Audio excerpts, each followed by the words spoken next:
የብርቱካን ጉዳይ በጣም ሮለር ኮስተር ነው። ይሄ ወደ ላይ ወደ ታች ብዙ አይነት ስሜቶች ውስጥ አለፍን። እኔ መጀመሪያ ሳይ አይ ቲንክ ትላንትናም ተናግሬያለሁ መሰለኝ እና በጣም ድንጋጤ፣ በጣም የሚያሳዝን ያው ሰሞኑን ያሳለፍነውም ስለነበረ በቅርብ ጊዜ ብዙ አይነት የመደፈር የሴቶች ጥቃት ብዙ ስለምንሰማ ነገሩንም እኔ በእውነት በጥልቀት ለማየትም ጊዜም አያስፈልግም ነው። ሰው ተጎጂ ሲሆን ሴት ልጅ ተደፈርኩ ካለች ምርመራው ቀስ ብሎ ይደርሳል፣ መደገፍ ይቀድማል እና በዛ መንፈስ ነበር የተነሳሁት።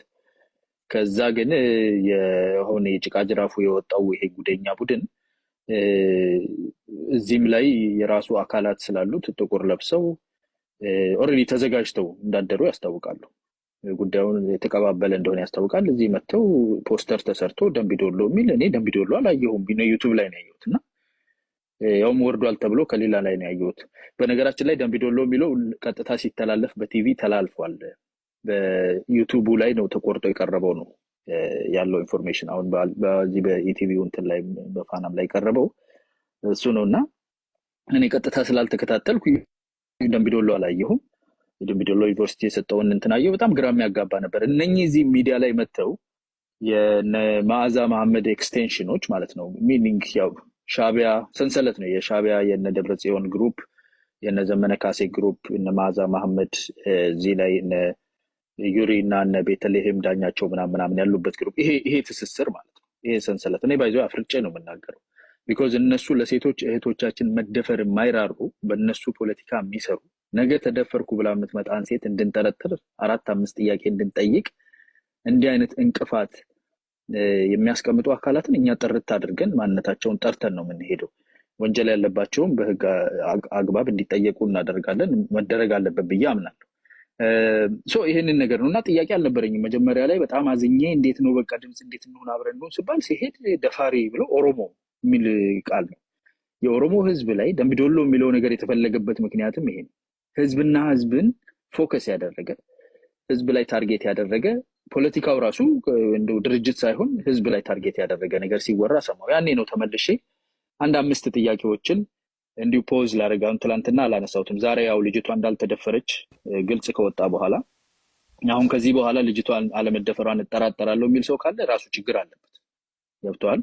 ባለቤቷ ራሷ መታ ሐኪም ካለ ይመርምረኝ፣ እኔ በድንግልና የተጋባሁኝ በትዳር የወለድኩኝ ብለው ባልና ሚስት መጥተው ቃል ምስክርነት በሰጡበት ይዘት አናምናችሁም፣ መዓዛ ወስዳ ስላልገደለቻችሁ እነሱ ሊያሳፍኗችሁ ሂዱ ሽሹ ብለው 5,000 ብር ትራንስፖርት ብቻ ተሰጥተው ወስዶ ጫካ ውስጥ ተደበቁ ሲሏችሁ የነበሩ ሰዎች ደብዛችሁን አጥፍተው ውሸቱን እውነት ሊያደርጉ ስላልቻሉ አይናችንን ጨፍነን አናምናችሁም የሚሉ ከሆነ እንግዲህ ሴትይቷ ምን ታድርግ? ተደፍሬያለሁ በግድ ትበል? ግን መጠየቅ የፈራኋቸውን ጥያቄዎች አሁን መጠየቅ እችላለሁ። ባለቤቷ ራሷ መታ ከነ ባሏ ማለት ነው ከነ ልጇ ከነ እህቶቿ ከነ ዘመዷ ሞታለች ከነ ተባለው ፋሚሊዋ ከነ መታ ምንድነው የምትለው?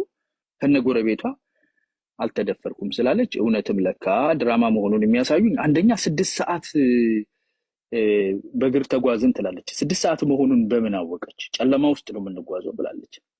በምን አወቀች 6 ሰዓት እንደተጓዘች? በግምት ሊሆን ይችላል ልትሉኝ ትችላለች። እሺ እንያዘው። እሱ የተተለተለው ፊቷ በምን አይነት ፈውስ ነው? አንዲት ጠባሳ የሌለበት አይተሃል? መስተዋት ነው የምትመስለው ፊቷ። ተተልትያለሁ በምላጭ ያለ ፊት። እኔ ትንሽ እንኳን የተጫርኩት ዶሮ ሳርድ ጣቴን የሆነ ሰዓት ቢላ ይነካኝ እስካሁን ድረስ 10 ዓመት የተሸከምኩት 18 ዓመት አለ ጠባሳ። በምላጭ የተተለተለ ፊት 1 ነጥብ የሌለበት ምን አይነት ልዩ መድኃኒት ነው? እሱም ጥያቄ አድሮብኝ ነበር። አሁን ጠይቀዋለሁ አልተደፈርኩም ስላለች። እውነትም ድራማ እንደሆነ የሚያሳይ ሆልስ አሉት ድራማ። ሌላኛው 6 ቀን ተኝቼ ተነሳው ስነሳ ደሜ እየፈሰሰኝ ነው የሚል ነበር የመጀመሪያው ድራማ ነው።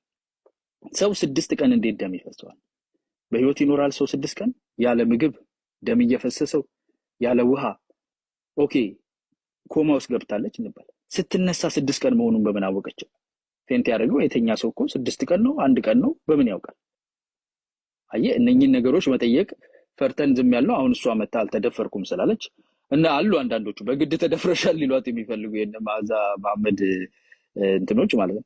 በግድ ተደፍረሻል ሊሏት ሴትይቷን ማለት ነው። ልመርመር ካላመናችሁ ይፈትሹኝ እያለች ነው እሷ ከነ ባሏ መታ ከነ ልጇ ከነ ተከበረው ትዳሯ። ሰርጓ ፎቶ ራሱ እንዴት ታምራለች!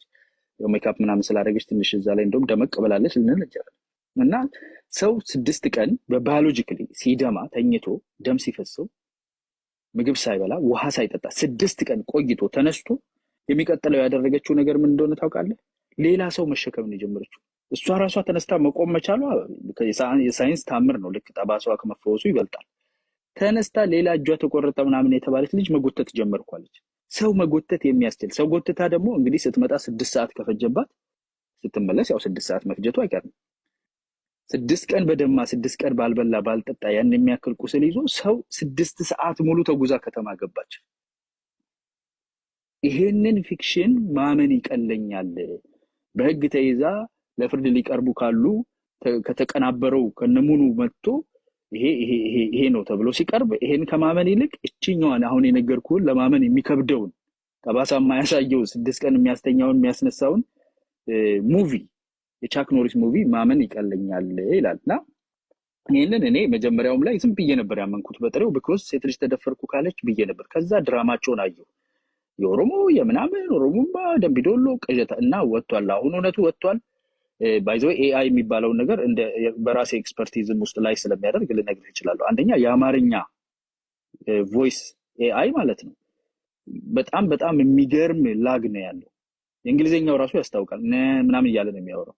እንዲህ ቅልጥፍጥፍ አድርጎ በሰው ድምጽ ደረጃ ኤአይ የሚናገርበት አልደረስንም፣ ገና ነው ቴክኖሎጂያችን። ኢቭን የኢሜጅ ኤአይ ምስል ኤአይ ስታይ ሁልጊዜ እጃቸውን እጅ መስራት ላይ ስቲል እንቸገራለን። ኤአይ ዲቨሎፕ ማድረግ ማለት ነው።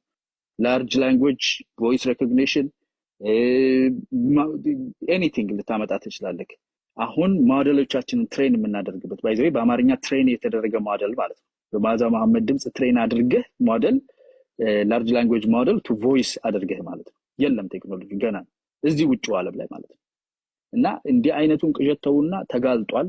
ሌቦች ናቸው እነኚህ ተቀናብረው የሚሰሩ ናቸው። አንዴ ቃል እሺ እነኚህ አካላት አቀናብረው የሰሩት ስራ ውስጥ ገብታችሁ አብራችሁ በወንጀል በእንትንህ ድረስ በእህቴ ድረስ በልጅሽ ድረስ ደፋሪ ገጋሪ ብትል ማንም አይሰማ። ሆን ብለህ አይንህን ጨፍነህ ውሸት ለምን ህዝብ እንዲጋደል እንዲጠላላ አራጅ ገራጅ ምናምን ትላለህ። በአማራ ክልል ውስጥ ባለፈው 2 ዓመት ውስጥ የሞተውን ያህል በ10 በ20 ዓመት ውስጥ የአማራ ህዝብ በክልሉ ውጪ ያለው ቤትም ቦታ ላይ አልሞተም። ያለፈው 2 ዓመት ራስህ ያረድከውን ያህል ያረደው የለም። 20 ተማሪ ነው ትምህርት ቤት ውስጥ ረሽነው በስልክ የሚያወሩት። ገደልኩት ማን ተማራለው እያለ ማለት ሽማግሌ ነው አንበርክኮ የሚረሽኑት።